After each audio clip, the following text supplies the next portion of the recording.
Hello, my dear friends. Shri પરિશ્રમ Vidya Mandir Rana Kandorana online એજ્યુકેશનમાં આપ સૌનું સ્વાગત છે. How are you all? કેમ છો બધા? મજામાં? That's good. આજે તમે બધા 6th સ્ટાન્ડર્ડમાંથી 7th સ્ટાન્ડર્ડમાં આવી ગયા, right? How are you all today? Happy or not? Yeah, of course happy, right? હંમેશા ખુશ જ રહેવાનું. અને હા, ઓલવેઝ ફેસ પર બિગ સ્માઇલ રાખવાની. આપણો હસતો ચહેરો જોઈને સામેવાળા પણ ખુશ થઈ જાય. અને હા, હસતા બાળકો તો સૌને ગમે, સૌને વાલા લાગે, રાઈટ? તો ઓલવેઝ ફેસ પર સ્માઇલ રાખવાની. એનાથી આપણો તો દિવસ મસ્ત જશે જ, પણ આખા દિવસ દરમિયાન આપણને જેટલા બી માણસો મળશે, જેટલા બી લોકો મળશે, એના ફેસ પર પણ મસ્ત સ્માઇલ આવી જશે, રાઈટ? તો ઓલવેઝ હસતા રહો, હસો અને ખુશ રહો, રાઈટ? તો આજે આપણે 7th સ્ટાન્ડર્ડનું ફર્સ્ટ યુનિટ ઇંગ્લિશ સબ્જેક્ટનું શીખવાનું છે. Okay, so let's start our unit with a big smile on our face. Okay, તમને બધાને એવું થતું હશે કે હું શું કામ આટલું બધું સ્માઇલ વિશે અને હસતા રહેવાનું તમને ઇમ્પોર્ટન્ટ કહું છું, રાઈટ? તો આપણું યુનિટ જ એ છે, 7th સ્ટાન્ડર્ડનું first unit, win is smile. Okay, તો લેટ્સ સ્ટાર્ટ.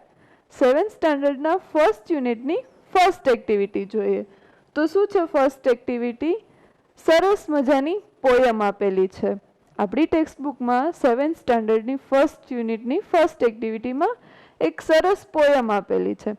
એ પોયમમાં નાના નાના બાળકો છે કે જે ઘણી બધી એક્ટિવિટી કરે છે. અમુક વસ્તુ સાથે અમુક એક્ટિવિટી કરે છે એ આપેલું છે. ક્યારેક બેગ ખરીદે છે તો પતંગિયાને પકડે છે, તો ક્યારેક પતંગ ચગાવે છે, અથવા તો ક્યારેક ક્યારેક એ સીટી વગાડે છે, બેલ વગાડે છે, સોંગ ગાય છે, ચિત્રો દોરે છે. આવી ઘણી બધી એક્ટિવિટી એ અમુક વસ્તુ સાથે કરે છે. તો આપણી પોયમ એવી જ છે, કંઈક સરસ મજાની. તો પહેલા તો આપણે પોયમ સમજીએ, રાઈટ? તો આપણી પોયમ શું છે? The little one. ઓકે, તો જોઈએ આપણી poem. This is the bag the little one boat. શું છે? ધીસ એટલે કે આ, ધ બેગ એટલે કે બેગ. આ એ બેગ છે, ધ લિટલ વન બોટ કે જે નાના બાળકે ખરીદ્યું.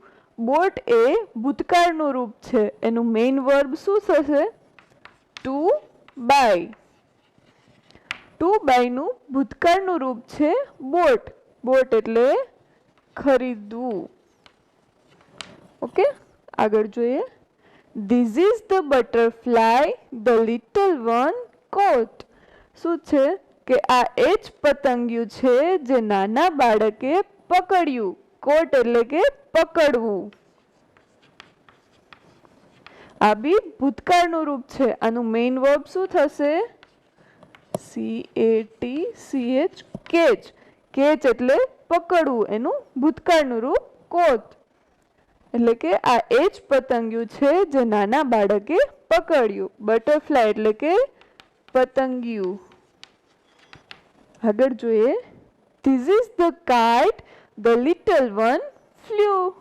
આ એ જ પતંગ છે, કાઇટ એટલે કે પતંગ, કે જે નાના બાળકે ચગાવી. ફ્લ્યુનું મેઇન વર્બ શું થશે? ફ્લાય. ફ્લાય એટલે ઉડાડવું અથવા તો ચગાવવું, રાઈટ? આ એ જ પતંગ છે જે નાના બાળકે ચગાવી. ઓકે, આગળ જોઈએ. This is the whistle the little one blew. Whistle એટલે કે સીટી. Little one blew. બ્લ્યુનું મેઇન વર્બ શું છે? Two blow. અને બ્લો એટલે કે ફૂંકવું અથવા વગાડવું. આપણે સીટી વગાડીએ તો એકદમ ફૂંક મારીને વગાડીએ, એટલે કે ફૂંકવું અથવા વગાડવું. આ એ જ સીટી છે, આ એ જ સિસોટી છે કે જે નાના બાળકે વગાડી, રાઈટ? આગળ જોઈએ. This is the bell the little one rang. Bell એટલે કે ઘંટડી. આ એ જ ઘંટડી છે કે જે નાના બાળકે વગાડી. રેંગ એટલે એનું મેઇન વર્બ શું થશે? રિંગ. રિંગ એટલે કે વગાડવું. આ એ જ ઘંટડી છે કે જે નાના બાળકે વગાડી. ઓકે, પછી શું છે? This is the song the little one sang. આ એ જ ગીત છે કે જે નાના બાળકે ગાયું. સોંગ એટલે કે ગીત, અને sang નું મેઇન વર્બ શું થશે? સિંગ એટલે કે ગાવું. આગળ જોઈએ. White and black and green and red. These are the words the little one said. The little one read. શું છે? વ્હાઈટ અને બ્લેક, ગ્રીન અને રેડ એટલે કે સફેદ અને કાળો, લીલો અને લાલ. આ એ જ શબ્દો છે કે જે લિટલ વન એટલે નાનકડા બાળકે રીડ કર્યા, વાંચ્યા. રીડ છે એનું મેઇન વર્બ જ છે, પણ અમુક ક્રિયાપદ એવા હોય કે જેનું V1, V2 કે V3 એટલે કે મેઇન વર્બ ભૂતકાળનું કે ભૂતકૃદંતનું રૂપ. સ્પેલિંગમાં તો સેમ જ થતું હોય, પણ એનું પ્રોનાઉન્સિએશન અલગ થઈ જતું હોય. એનું એક્ઝામ્પલ રીડ, એનું મેઇન વર્બ રીડ, એને પ્રેઝન્ટમાં શું વપરાય? રીડ, અને ભૂતકાળમાં એનો ઉચ્ચાર થાય રેડ. ભલે સ્પેલિંગ સેમ હોય પણ એનું પ્રોનાઉન્સિએશન ચેન્જ થઈ જાય. તો આ બધા વર્બ તમારે યાદ રાખવાના. ઓકે, તો જોઈએ. These are the pictures the little one drew. આ એ જ ચિત્રો છે જે નાનકડા બાળકે દોર્યા. ડ્રુ એટલે દોરવું, એનું મેઇન વર્બ શું થશે? ડ્રો એટલે કે દોરવું. રીડ અહીંયા વાંચવું. All these things the little one knew. Things એટલે કે વસ્તુ. Little one knew. Knew એટલે કે જાણવું. આ એનું ભૂતકાળનું રૂપ છે. એનું મેઇન વર્બ શું થશે? ટુ નો. નો એટલે કે જાણવું. જો કેવી સરસ મજાની પોયમ છે. કેટલા બધા ન્યૂ વર્બ આપણને ખબર પડી. વર્બ તો ખબર પડી ગઈ, જોડે જોડે એનું જે મેઇન વર્બ હતું એ બી ખબર પડી ગઈ, અને એનું ભૂતકાળનું વર્બ બી ખબર પડી ગઈ. રાઈટ? તો એક નાનકડું બાળક છે, એ બેગ ખરીદે છે માર્કેટમાંથી, પછી ગાર્ડનમાં હશે તો જે ફૂલ પર પતંગિયું હોય એને પકડે છે, પછી પતંગ ચગાવે છે, સીટી વગાડે છે, ઘંટડી વગાડે છે, પછી ગીત ગાય છે સરસ મજાના, અને સરસ મજાના કલરના નામ લઈ અને બધા વર્ડ્સ બોલે છે, અને ઘણા બધા મસ્ત મસ્ત પિક્ચર ડ્રો કરે છે. અને આ એ જ બધી વસ્તુ છે જે નાનકડા બાળકને ખબર હતી, અથવા તો એ નાનકડા બાળકે જાણી લીધી. તો જો આ નાનકડા બાળકે સરસ મજાની અલગ અલગ વસ્તુઓ સાથે અલગ અલગ એક્ટિવિટી કરી. રાઈટ? તો તમે બધા બી ઘરે આખા દિવસ દરમિયાન અલગ અલગ એક્ટિવિટી કરતા જ હશો, હે ને? તો તમારે બધાએ શું કરવાનું છે? આટલા વર્બ તો આપણને ખબર પડી ગઈ. ઓકે, તો હવે તમે સવારથી ઉઠી અને છેક રાતે શું ત્યાં સુધી કઈ કઈ એક્ટિવિટી કરો છો, કઈ કઈ ક્રિયા કરો છો, એ બધાના વર્બ ઇંગ્લિશમાં નોટ ડાઉન કરી દેવાના. અને આખો દિવસ દરમિયાન પછી તમને જ્યાં જ્યાં એમ ખબર પડે કે આનું તો ઇંગ્લિશ આ થશે, આનું ઇંગ્લિશ આ થશે, ત્યાં ઇંગ્લિશમાં જ બોલવાનું કે હું આ કરું છું, હું આ કરું છું. આ નાનકડું બાળક કેમ અમુક અમુક વસ્તુ સાથે અમુક અમુક એક્ટિવિટી કરે છે, એવી જ રીતે તમે સવારે ઉઠો તો એનો વર્બ શું થાય? વેકઅપ. સૂઈ જાઓ તો એનું સ્લીપ. પછી રમતા હોય તો ટુ પ્લે. એવી રીતે બધા વર્બ આખા દિવસ દરમિયાન તમે શું કરો છો ને, એ બધી ક્રિયાના વર્બ તમારે લખવાના છે. ઓકે, બધા લખશો ને ઘરે? ગુડ. તો હવે જોઈએ આપણે આગળની એક્ટિવિટી. એક્ટિવિટી 1 માં આગળ શું છે એ જોઈએ. રાઈટ? શું છે? Take a list of the rhyming words. તો આપણી પોયમમાં આવતા સરખા અવાજવાળા શબ્દોના લિસ્ટ બનાવવાના છે. ઓકે, તો એકદમ ઇઝી છે.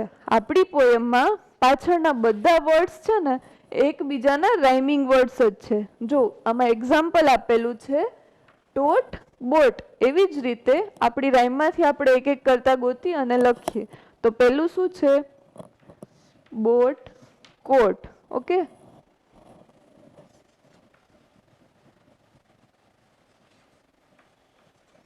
બોટ, કોટ. આગળ જોઈએ, ફ્લ્યુ, બ્લ્યુ, ફ્લ્યુ, બ્લ્યુ. ઉડવું, વગાડવું. પછી શું છે? રેંગ, સેંગ. બધા પાછળના વર્ડ છે ને એકબીજાના રાઇમિંગ વર્ડ્સ જ છે. જો તમે જ, રેંગ, સેંગ, રેંગ, સેંગ. ઓકે, પછી શું છે? Red, red. આનો મેઇન વર્બ રીડ, પણ અહીંયા ભૂતકાળના રૂપમાં છે એટલે એનું પ્રોનાઉન્સિએશન શું થશે? રેડ, રેડ,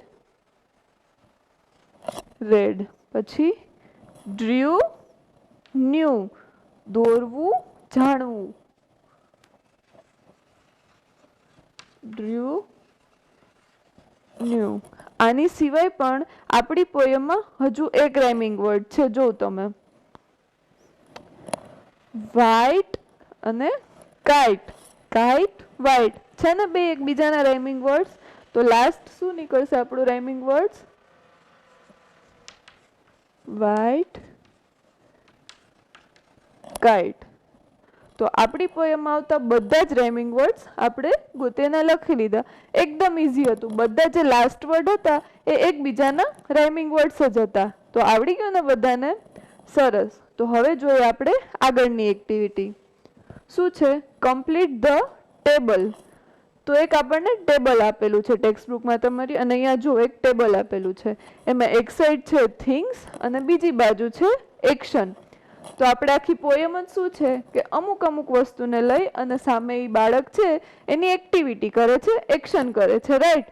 તો જો આમાં થિંગ્સ આપેલી છે એની સામે કઈ એક્શન કરે છે, શું એક્ટિવિટી કરે છે નાનું બાળક, ઈ કીધેલું છે. તો આપણને બધાને પોયમ આખી સમજાઈ ગઈ છે. તો આ બી એકદમ ઇઝીલી આવડી જ જશે. તો જો પેલું શું છે? બેગ. બેગ વાળી લાઈન કઈ હતી? This is the bag the little one boat. તો બેગની સામે બોટ આવી ગયું. પછી શું છે? એક્શનમાં ડેશ આપેલો છે. તો શું છે? This is the kite the little one flew. એટલે અહીંયા શું આવશે? ફ્લ્યુ. ઓકે, પછી થિંગમાં ડેશ આપેલો છે અને એક્શનમાં શું છે? કોટ. તો એ શું હતું કે જેને પકડ્યું હતું? વસ્તુ કઈ હતી? બટરફ્લાય. રાઈટ? તો અહીંયા શું આવશે? બટરફ્લાય. યાદ કરો, this is the butterfly the little one caught. પછી શું છે? બેલ. તો બેલને શું કરતો હતો? વગાડતો હતો. તો શું આવશે? This is the bell the little one રેંગ. યાદ આવ્યું? તો અહીંયા શું આવશે? રેંગ. પછી સોંગ. સોંગ શું કરતો હતો? ગાતો હતો. તો એમાં શું આવશે? Sang. This is the song the little one sang. Right? તો અહીંયા આવશે સેંગ. પછી પિક્ચર્સ. તો એ નાનકડું બાળક પિક્ચર શું કરતું હતું? ડ્રો કરતું હતું. This is the pictures the little one drew. તો અહીંયા શું આવશે? ડ્રુ. ઓકે, સમજાઈ ગયું બધાને આખું ટેબલ? એકદમ ઇઝી એક્ટિવિટી હતી. પહેલા તો પોયમ જોઈ, પોયમને સરસ મજાની સમજી લીધી, નાનકડું બાળક શું કરે છે એ જોઈ લીધું. પછી પોયમમાંથી રાઇમિંગ વર્ડ્સ જોઈ લીધા અને પછી આ ટેબલ તો આપણને આવડતું હતું કેમ કે આપણે પોયમમાં જોડે જોડે જ શીખતા ગયા હતા કે અમુક વસ્તુને લઈ અને નાનું બાળક એક્શન કરે છે. એટલે આ ટેબલ પણ સમજાઈ ગયું. રાઈટ? તો હવે આગળના વિડીયોમાં આપણે એક્ટિવિટી 2 અને એક્ટિવિટી 3 જોઈશું. ઓકે, જો તમને અમારો આ વિડીયો ગમ્યો હોય તો લાઈક કરો, શેર કરો અને subscribe our channel. Thank you.